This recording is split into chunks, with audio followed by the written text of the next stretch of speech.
start about the techniques. So the first technique is the first step is the source of the animal. Source of tissue या source of cell आप कह सकते हो. तो यहाँ पे हमें एक इंटैक्ट एनिमल की जरूरत है और यहाँ पे हमें ये डिसाइड करना होता है कि जो एनिमल है किस तरीके का एनिमल हमें चाहिए. तो एनिमल जो है हेल्दी होना चाहिए. सेल कल्चर के लिए एनिमल का हेल्दी होना बहुत जरूरी है. दूसरा, एनिमल जो है वो हम किसका ले रहे हैं, किस स्टेज पे है अपने लाइफ के, कि फीटस से ले रहे हैं हम जो टिश्यू ले रहे हैं, या फिर हम किसी यंग एनिमल से ले रहे हैं, या फिर हम किसी ओल्ड एनिमल से ले रहे हैं. तो यूजुअली क्या होता है कि एनिमल्स में हमें ओल्ड और मैच्योर्ड एनिमल से टिश्यूज नहीं लेना चाहिए, क्योंकि उनकी सेल्स की जो पावर ऑफ रीजेनरेशन है वो बहुत ही कम होती है, क्योंकि वो ऑलरेडी अपनी एजिंग की स्टेज में चल रहे होते हैं.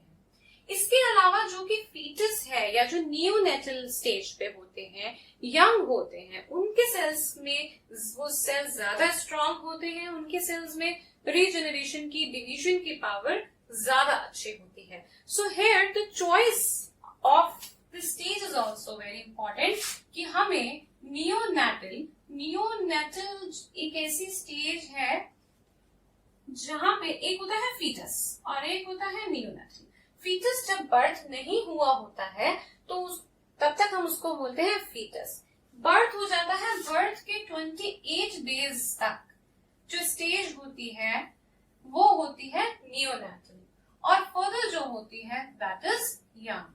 तो जो यहाँ पे हमारा सोर्स ऑफ टिश्यू है वो यंग होना चाहिए, क्योंकि उसके सेल्स उतने ही स्ट्रांग होंगे और उतना ही अच्छा हमें सेल लाइन आगे जाके उतना ही अच्छा हमें सेल कल्चर मिलेगा. Right. One point is this. Moving on to the next point is about the isolation.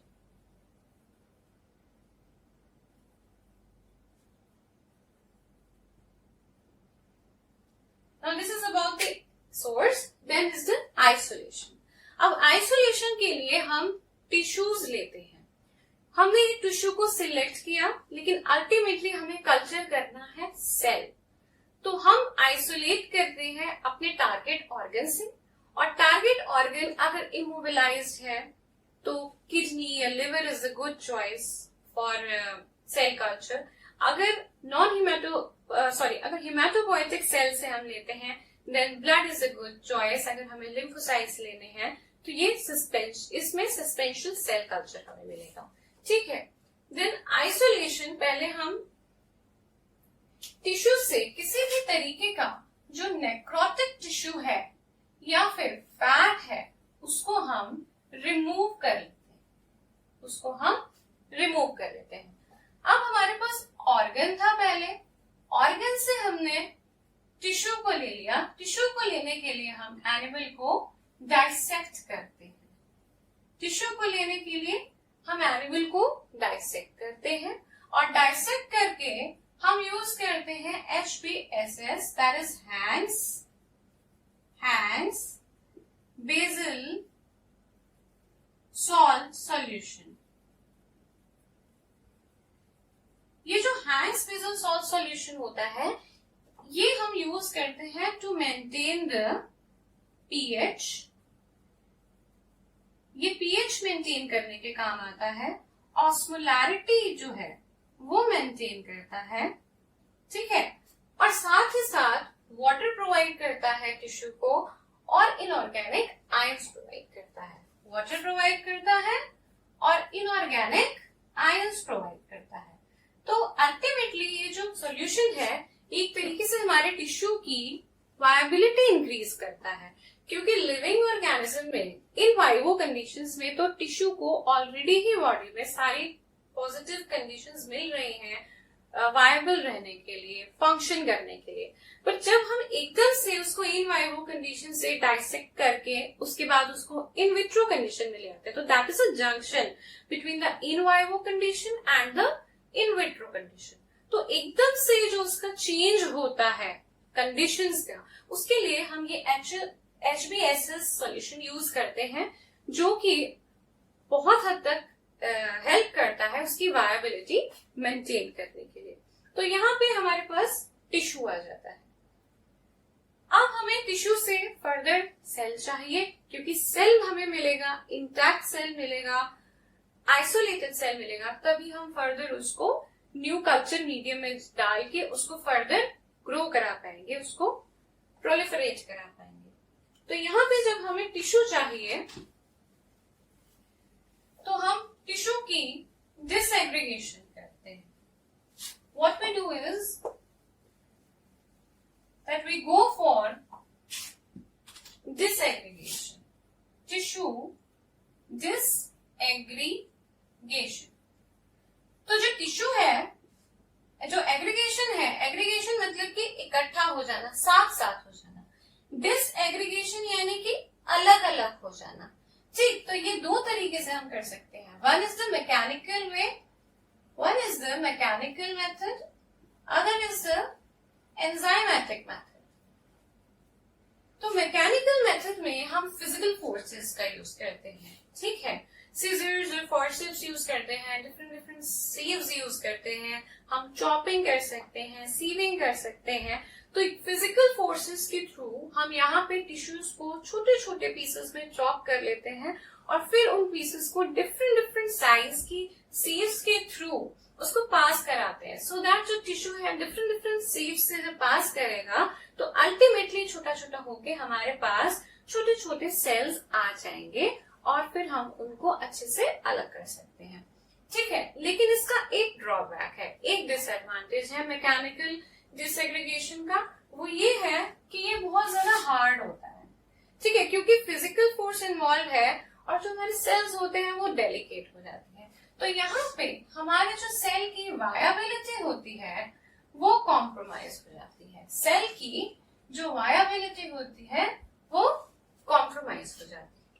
अब जहां पे हमें सेल की वायबिलिटी भी देखनी है और हमें बहुत ज्यादा हाई प्यूरिफिकेशन चाहिए, सेल्स का हाई परसेंटेज चाहिए, वहां we go for the enzymatic disaggregation. Enzymatic disaggregation में हम दो तरीके के एंजाइम्स यूज करते हैं। One is the trypsinization and other is the collagenase enzyme. तो एक जगह हम ट्रिप्सिनेज को यूज कर रहे हैं और दूसरी जगह हम कोलाजिनेज को यूज कर रहे हैं। अब ट्रिप्सिनाइजेशन, जो ट्रिप्सिन होता है वो क्या करता है, दो जो सेल्स होते हैं उनके बीच में जो इंटरसेल्युलर प्रोटीनेशियस मटेरियल होता है वो उसको डिस्ट्रक्ट कर देता है, उसको डाइजेस्ट करके जो दोनों सेल होते हैं वो डिफरेंट अलग अलग स्ट्रक्चरल इंटीग्रिटी में डिवाइड हो जाते हैं, अलग हो जाते हैं, ठीक है। तो ट्रिप्सिन का ये रोल होता है कि वो दो सेल्स के बीच का जो प्रोटीनेशियस मटेरियल है उसे रिमूव कर देगा, उसे डिस्ट्रक्ट कर देगा, उसे डाइजेस्ट कर देगा। ट्रिप्सिनाइजेशन में एक होती है वार्म ट्रिप्सिनाइजेशन और एक होती है cold trypsinization. Warm trypsinization usually 37 degree Celsius पर होती है और कोल्ड ट्रिप्सिनाइजेशन में हम कोल्ड ट्रिप्सिन यूज करते हैं, प्लस हम सेल सस्पेंशन के वाल्स को आइस के ऊपर रखते हैं। रीजन है, ट्रिप्सिनाइजेशन एक बहुत अच्छा वे है सेल्स को आइसोलेट करने का, टिश्यूज को डिसएग्रीगेट करने का, लेकिन यहाँ क्या होता है, वार्म ट्रिप्सिन रिमूव तो कर लेता है, सेल्स को डिसएग्रीगेट जरूर कर लेता है, लेकिन यहाँ पे एक ड्रॉबैक रहता है कि ये सेल्स को भी डैमेज कर सकता है। तो हम सेल सस्पेंशन में, जो हमारा सेल सस्पेंशन होता है उसके अंदर हम ट्रिप्सिन डालते हैं और फिर उसको इंक्यूबेट करते हैं, ठीक है, उसको हम इंक्यूबेट कर देते हैं। इंक्यूबेट करने के बाद, सेटलिंग के बाद ट्रिप्सिन को हम रिमूव करते हैं। बट कोल्ड ट्रिप्सिनाइजेशन में क्या होता है कि because of the ice and the use of the cold trypsin जो डैमेज का एक्सपोजर रहता है सेल्स को, कि सेल्स भी एक्सपोज हो जाएंगे और सेल्स फिर फर्दर डैमेज हो जाएंगे, इस ड्रॉबैक को हम नलिफाई कर सकते हैं with the use of the cold trypsinization technique. उसके बाद हम इसकी सेटलिंग कर लेते हैं और सेटलिंग करने के बाद हम इसे इजीली मूव करके अपने सेल ले लेते हैं। Another method is collagenase. Collagenase जो है वो कोलाजन को डिस्ट्रक्ट कर देता है, डाइजेस्ट कर देता है। कोलाजन जो है वो एक स्ट्रक्चरल फ्रेमवर्क बनाता है सेल का। तो कोलाजनेज को भी हम सेल सस्पेंशन के साथ मिला देते हैं, उसको 5 डेज के लिए कल्चर मीडिया में कोलाजनेज डाल देते हैं, फिर सेल सस्पेंशन को कल्चर मीडिया में डाल के ग्रो कराते हैं फॉर अराउंड 5 डेज। और उसके बाद जो हमारा जो सेल है उसको फिर सेटलिंग करा के अलग से हमें डिफरेंट सेल्स जो है वो मिल जाते हैं। हमारा टिश्यू इजीली डिसएग्रीगेट हो जाता है और हमें सेल्स फर्दर मिल जाते हैं। So this is about the disaggregation part कि किस तरीके से हमारे पास पहले टिश्यू था और किस तरीके से अब हमारे पास टिश्यू से हमें सेल मिल गए हैं, राइट। देन एक बार हमारे पास सेल आ जाता है तो एक और स्टेप इसमें आता है। We can also move directly on to the cell culturing step, but it is always advisable to see whether जो हमारे पास सेल लाया है इट इज एक्चुअली वायबल और नॉट। तो एक प्रोसीजर है हमारे पास सेल नंबर, सेल काउंटिंग का, और एक है सेल वायबिलिटी चेक करने। तो अगर हम सेल काउंटिंग करते हैं तो इसकी कुछ टेक्निक्स हैं, जैसे कि पैक्ड सेल वॉल्यूम। इसमें हम सेल सस्पेंशन को सेंट्रीफ्यूज कर लेते हैं। What we do is that we centrifuge the cell suspension at 1000 RPM for 10 minutes. ठीक है, और उसके बाद हमारे पास जो आता है, हमारे पास जो रेसिड्यू आता है that is the packed cell volume. उससे हमें सेल्स का आइडिया लग जाता है, सेल नंबर पता चल जाता है। This is one technique. Another technique is plating. Another way of having an estimation of the cell count is plating. Plating में क्या होता है, हम सीरियल डाइल्यूशंस बनाते हैं। हम सीरियल डाइल्यूशंस बनाते हैं जो हमारा सेल सस्पेंशन है, जो अभी हमने सेल मिला था हमें टिश्यूज से, हमने सेल्स निकाले, उसका वी मेक अ सस्पेंशन और उस सेल सस्पेंशन से हम सीरियल डाइल्यूशंस बनाते हैं। उन सीरियल डाइल्यूशंस को हम मीडियम में प्लेट करते हैं, कल्चर मीडियम में प्लेट करते हैं। तो हम इज्यूम करते हैं कि हर जो सेल है, every cell will give rise to a colony, right? Every cell will give rise to a colony. और जितनी भी कॉलोनीज यहाँ पे डेवलप होती हैं, हमने सीरियल डाइल्यूशंस बनाए। सीरियल डाइल्यूशन सेल सस्पेंशन के बनाने के बाद हमने उसको क्या कहते हैं, ट्रांसफर किया यहाँ पे on the culture medium and then we incubated. हमने उसको इंक्यूबेट कर दिया, ठीक है, प्रॉपर टेम्परेचर पे, प्रॉपर टाइम की। उसके बाद after the incubation is finished, then the cells will grow up into the colonies, they will form colonies, colonies बना देंगे। तो यहाँ पे एक बेसिस क्या है कि एक सेल एक कॉलोनी बना रहा है। हर सेल, हर वायबल सेल एक कॉलोनी को डेवलप करेगा। तो जितनी भी कॉलोनीज डेवलप होंगी हम वो काउंट कर लेंगे। जितनी भी कॉलोनीज हमारी डेवलप होती हैं रिस्पेक्टिव सीरियल डाइल्यूशन के रिस्पेक्टिव प्लेट्स में, वो हमें एक एस्टिमेशन दे देंगे कि हमारे पास कितना सेल वायबल है, प्रॉपर वायबल सेल काउंट आ जाएगा हमारे पास। तो यहाँ पे क्या था, जब हम सेंट्रीफ्यूज कर रहे थे तो टोटल जितना भी सेल था सबका वॉल्यूम आ रहा था हमारे पास।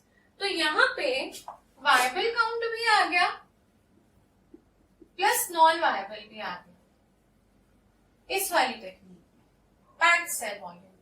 लेकिन जब हमने प्लेटिंग करी तो यहाँ पे हमारे पास जो काउंट आया that will be the viable count only. यहाँ पे जो हमारे पास आया that will be the viable count. Next is electronic cell count.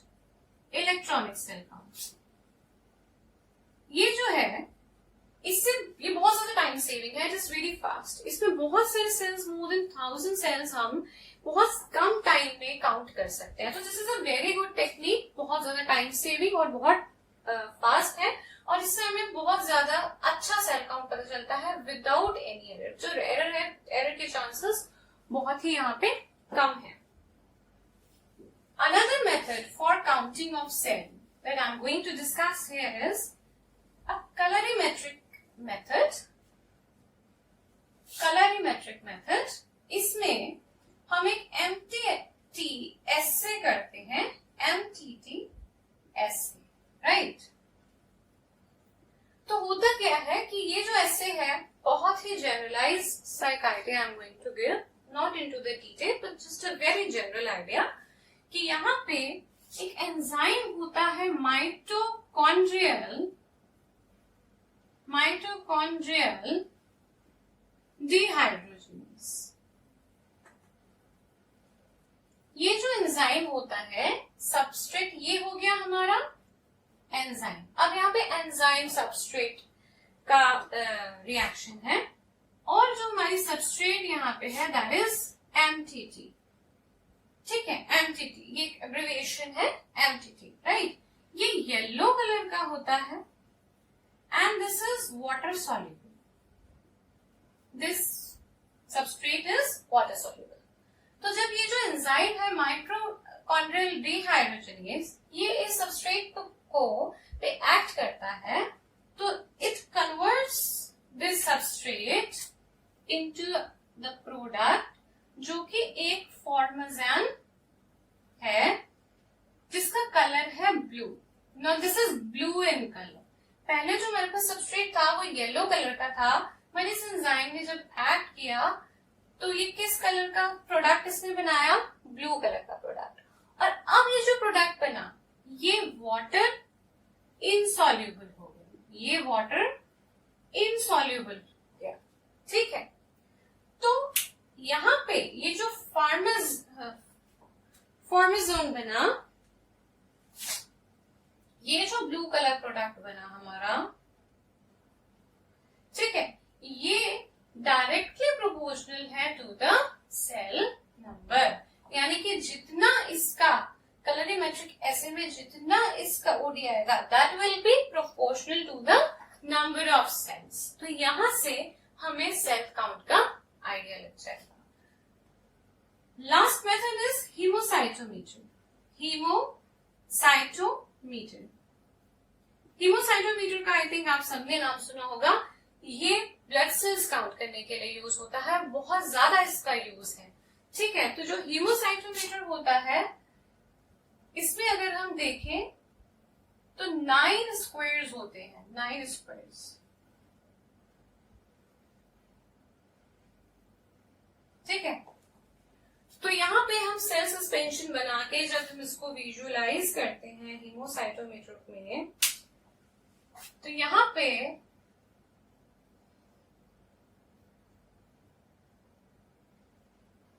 जिस तरीके से हम WBC को काउंट करते हैं, जिस तरीके से हम WBC को काउंट करते हैं बाहर वाले कॉर्नर 4 स्क्वायर्स में, कॉर्नर 4 स्मॉल स्क्वायर्स में, उसी तरीके से हम यहाँ पे जो सेल सस्पेंशन में सेल आते हैं हम उनको काउंट कर लेते हैं, जिससे हमें सेल काउंट पता चल जाता है। तो हीमोसाइटोमीटर जैसे कि हम WBC काउंट करते हैं, इसी तरह एनिमल सेल कल्चर में सेल्स को काउंट करने के लिए हम हीमोसाइटोमीटर का भी यूज करते हैं। So these are the different cell counting methods जिससे हमें सेल नंबर का एस्टिमेशन मिल जाता है। सेल नंबर के साथ साथ हमें सेल वायबिलिटी भी चेक करनी होती है। सेल वायबिलिटी चेक करने के लिए यहाँ पे अब हम सेल वायबिलिटी चेक कर रहे हैं। सेल वायबिलिटी, इसके लिए बहुत ही अच्छा वे है। प्रिंसिपल इसका क्या है? प्रिंसिपल है एक्सक्लूजन ऑफ डाइज। इसका प्रिंसिपल है एक्सक्लूजन ऑफ डाइज। तो कुछ डाइज होती हैं जैसे कि ट्राइपैन ब्लू, ईओसिन वाई,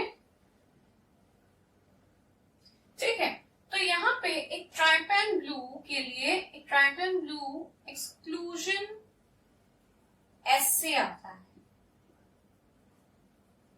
तो इसमें ये बहुत ही सिंपल ऐसे है। इसमें हम क्या करते हैं, जो हमारा सेल सस्पेंशन होता है उसमें हम ट्राइपेन ब्लू डाई इंक्लूड कर देते हैं, डाल देते हैं, सॉरी, ठीक है, उसमें हम ऐड कर देते हैं। तो क्या होता है कि कुछ डाइज तो होती है जो सेल्स टेकअप कर लेता है, और कुछ डाइज होती है जैसे कि ट्राइपेन ब्लू, वो जो होती है उनको वायबल सेल्स जो है वो टेकअप नहीं करते हैं, इसीलिए इसका नाम है एक्सक्लूजन। इसका नाम है एक्सक्लूजन। तो ट्राइपेन ब्लू को जब हमने सेल सस्पेंशन में डाला तो हमारे पास दो तरीके के सेल्स होंगे, एक होंगे लाइव सेल्स और एक होंगे हमारे डेड सेल्स, ठीक है, एक होंगे हमारे लाइव सेल्स और एक होंगे हमारे डेड सेल्स। तो जो हमारे लाइव सेल्स होंगे वो इसको एक्सक्लूड कर देंगे, इस डाई को एक्सक्लूड कर देंगे। तो उनका जो साइटोप्लाज्म होगा वो क्लियर होगा। जब हम उसको विजुअली, मान लीजिए आप हीमोसाइटोमीटर में उसको विजुअली एग्जामिन कर रहे हैं उस सेल को, तो हम देखेंगे कि उसका जो साइटोप्लाज्म होगा वो बिल्कुल क्लियर होगा। लेकिन जो डेड सेल है वो इस ट्राइपेन ब्लू को टेकअप कर लेंगे, और टेकअप करने की वजह से उनका जो साइटोप्लाज्म होगा वो ब्लू कलर का हो जाएगा। तो जितने भी ब्लू कलर्ड होंगे cells, that will be the dead cells, और जितने भी क्लियर साइटोप्लाज्म वाले होंगे वो that will be the live sales.